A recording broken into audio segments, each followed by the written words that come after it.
Assalamu alaikum wa rahmatullahi wa barakatuh, mes frères et sœurs en l'islam. J'espère que vous portez à merveille pour moi. Et bonsoir à tous mes frères chrétiens. J'espère que vous portez aussi à merveille pour moi. L'objectif n'a pas encore changé. C'est toujours le même objectif. On est là juste pour partager avec vous des expériences de voyage, les démarches à suivre jusqu'à l'obtention du visa.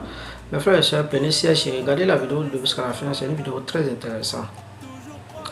On y va à l'essentiel. Regardez la vidéo avec moi.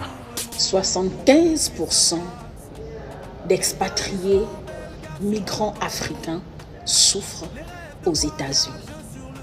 Lorsqu'ils arrivent, pourquoi ils souffrent? Tout simplement à cause de l'intégration qui est très difficile. Quand je dis 75%, je parle surtout de ceux qui parlent français, donc les migrants, les expatriés africains qui parlent français, ou même les migrants en général qui parlent français. Parce que la première difficulté culturelle qu'on rencontre en tant que francophone, c'est la barrière de la langue. Et deuxièmement, la plus grande difficulté qu'on rencontre, trouver le travail. Parce que beaucoup, ils ont la possibilité, lorsqu'ils arrivent ici, d'avoir leurs documents. Ceux qui viennent avec la développerie, ceux qui ont de la famille ici, qui obtiennent leurs documents en 2-3 semaines, 1 mois. Et il y a une autre catégorie qui font parfois 5 ans, 10 ans, parfois 20 ans pour avoir leur titre de séjour qu'on appelle la green card.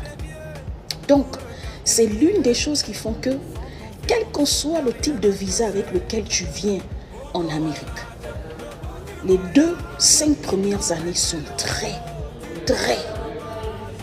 difficiles. C'est un grand challenge.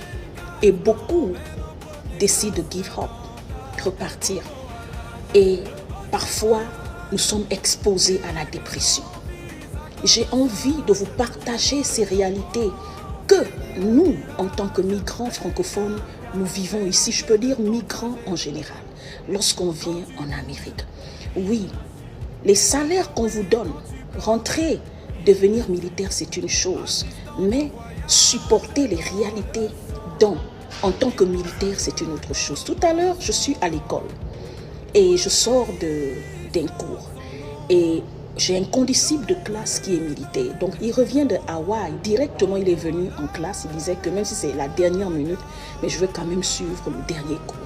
Et le sujet qu'il nous a trouvé en train de débattre, c'était quel est le boulot que tu détestes le plus? Et en tant que militaire, il est coréen. Il est venu en Amérique par déplacement familial. Et il est jeune, mais il a décidé de rentrer à l'armée tout simplement pour essayer de s'intégrer, avoir les papiers, la nationalité, tout ça. Ceux qui sont en Amérique savent comment ça se passe. Et il a dit, le job que je déteste le plus, c'est aller à l'armée, être militaire. Mais pourtant, il est dedans. Et il est venu en tenue. Pour dire quoi? Pour dire que, quel qu'en soit le job qu'on obtient, les salaires dont on vous présente, pour tous ceux qui pensent qu'ils veulent rentrer à l'armée, vous êtes en Afrique, vous êtes partout dans le monde. Vous voyez, quel qu'en soit le job que vous avez, quand vous venez d'arriver en tant que migrant, c'est dur. N'importe où vous allez aller travailler, on va vous faire travailler plus que les autres. Parce que vous ne parlez pas anglais, ou bien parce que, puisque vous voulez forcément le job, vous avez des bills, des factures à payer, vous travaillez plus que les autres. Déjà, c'est le troisième problème qu'on rencontre ici. Tu es obligé de travailler plus que tout le monde parce que tu n'es pas d'ici. Tu veux qu'on te garde, tu veux garder ce travail et tu veux qu'on t'accepte. Donc il y a cette pression d'acceptation, quel que soit l'endroit où tu vas, à l'école, au travail, l'entrepreneuriat, les relations, les amis, même dans le couple.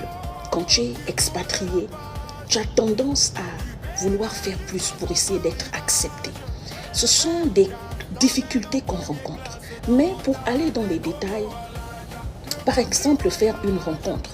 Tu es une femme, tu es un homme. Il y a des gens, ils font 5 ans, 4 ans, 2 ans, parfois 10 ans, ici en Amérique. Ils n'arrivent pas à rencontrer l'amour, un partenaire. Pourquoi? Parce que la barrière de la langue. Et en tant que migrant, beaucoup d'Américains, quand tu essayes de t'approcher d'eux, ou bien quand tu essayes d'aller sur Internet pour rencontrer, le fait que tu ne parles pas la langue, il va te dire non. Tu parles avec lui, dès que tu dis je ne parle pas l'anglais, la personne ne va plus t'écrire, bien la personne va te bloquer. Donc, ce sont les problèmes culturels qu'on rencontre ici. Ça, c'est-à-dire il faut le vivre pour comprendre ce que je suis en train de dire. Maintenant, comment s'intégrer? Comment s'intégrer lorsqu'on vient d'arriver? Éviter de rester seulement dans nos communautés. Oui, rester en communauté, ça nous fait du bien. Ça nous fait se sentir comme au pays. Parler français toute la journée, se créer des amis qui parlent que français comme nous, c'est bien. Mais ça ne nous aidera pas à avancer. Et comment pouvoir éviter ça en dehors de ta communauté? Crée-toi et rentre dans d'autres communautés. C'est-à-dire, rentre dans les communautés où il y a des Américains. Rentre dans les communautés où il y a des Africains anglophones. Rentre dans les communautés où il y a comment on appelle ça, un mélange de cultures. Ça t'aide à grandir. Vous voyez un peu. Deuxièmement, créer un business. Dès que tu as tes documents, fais un effort d'aller à l'école. Vous comprenez? Pour apprendre l'anglais, ensuite crée ton business. Parce que ça peut te prendre 10 ans. Le temps pour toi d'aller à l'école. Et le temps pour toi de pouvoir obtenir un bon salaire, une bonne carrière qui te donne un bon salaire. La plupart des temps, ce qu'on rencontre, c'est que beaucoup d'expatriés, quand on arrive, on fait que des petits jobs. Et les petits jobs-là, ça ne paye pas bien. Quand vous entendez $2000, qui est l'équivalent de 1 million, ou bien $2000, oui, qui est l'équivalent de 1 million de francs CFA, ici, c'est rien du tout. Tu es dans la classe des pauvres. Quand vous voyez les gens qui ont les salaires de $4000, $5000, ici, c'est rien du tout. $5000, c'est la facture de la garderie. Si tu es une maman, tu as un enfant, 2 enfants, tu pars les mettre à la garderie. C'est $1000. $1000 la semaine. $1000 la semaine, la garderie. Quand tu es dans certains quartiers, $1000 la garderie. Et $4000 le mois. Donc, $5000 de salaire aux États-Unis, c'est rien du tout. Si tu es single personne, c'est bien. Si tu es seul, c'est bien. Mais quand tu es parent là, $5000, c'est pas l'argent. Vous comprenez? Donc, c'est ce qu'on subit ici. On souffre. Et là-dedans, il y a des gens qui avaient des vocations, mais qui ont dû comment on appelle ça? Se réadapter. Il y a des gens qui étaient diplômés, qui avaient des bons jobs quand ils étaient dans leur pays d'origine, quand ils arrivent ici. Quand tu arrives ici en tant que migrant, tu fais tout et n'importe quoi. Le plus important, c'est que ce que tu fais te donne l'argent pour payer tes factures. Il y a des gens qui font des boulots qu'ils n'imaginaient pas qu'ils devaient faire un jour dans leur vie. Des boulots de merde. Des boulots de merde. Parfois qui rabaissent ta dignité.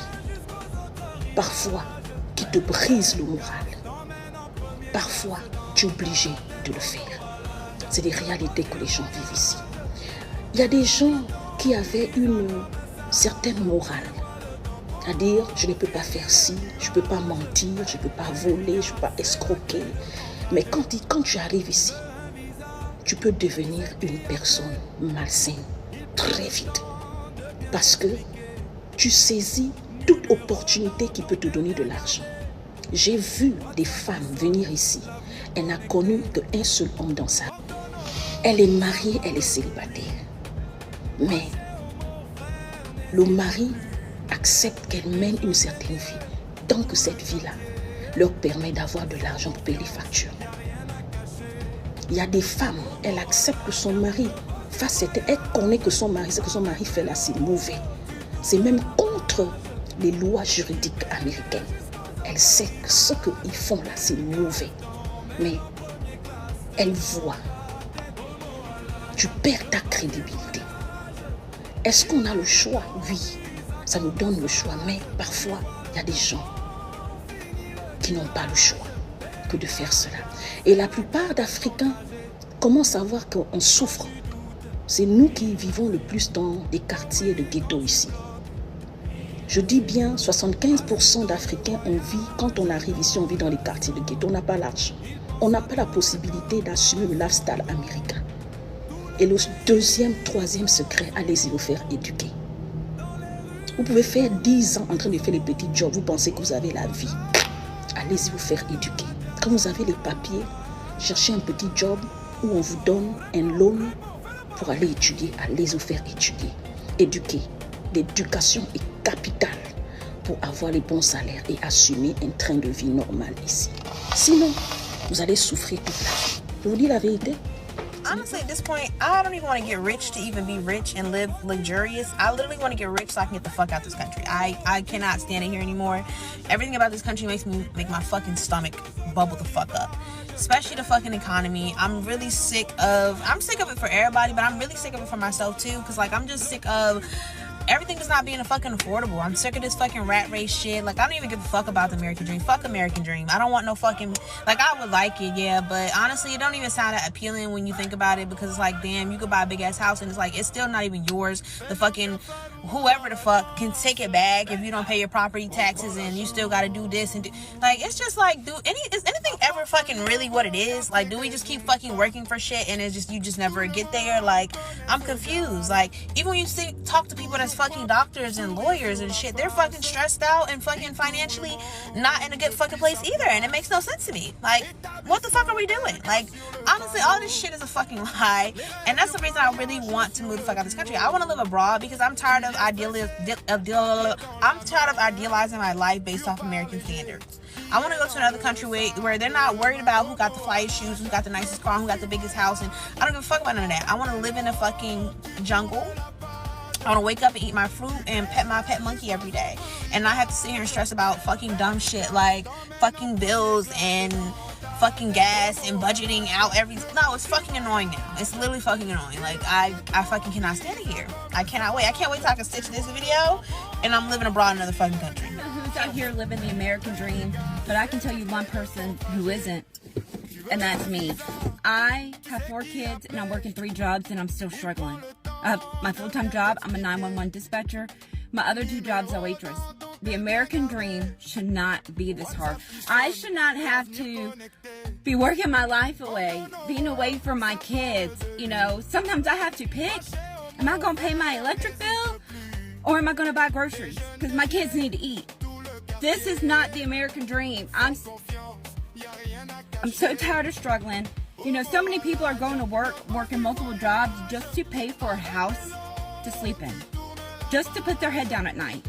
This is not the American dream, not my American dream. That's why I started posting here on TikTok. So hopefully I can slow down some so I can spend time with my kids.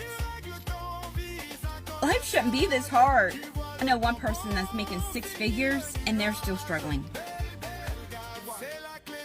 Why's it gotta be so hard? Anyways, if you want to help this mama out from struggling, you know what to do.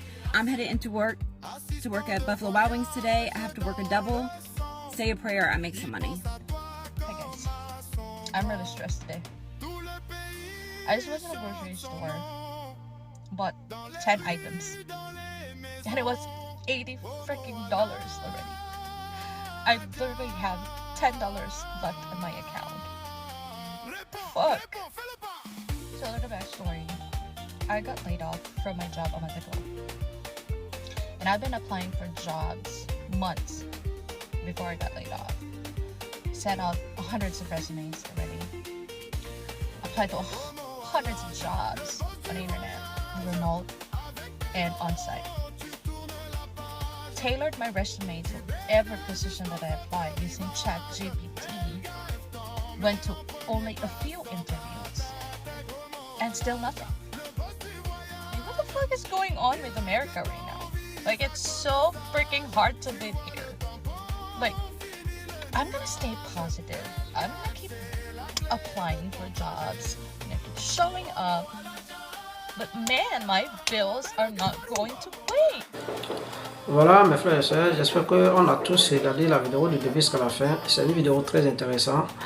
Une vérité qui est tellement difficile à écouter chez les immigrants. C'est une vérité qui est très difficile à écouter chez les immigrants. Je le dis, je le répète. Mes frères et sœurs, moi je suis là juste pour vous apporter des informations et aussi des soutiens pour faire votre procédure d'obtention de visa, peu importe la destination que vous avez choisie. Tous ceux qui veulent immigrer pour l'espace Schengen, les États-Unis, le Canada, c'est le moment. Allez-y postuler. Parce que d'après la vidéo, moi, je ne peux pas vous confirmer rien du tout. Mais l'importance, il faut que vous êtes là-bas avant de comprendre le système.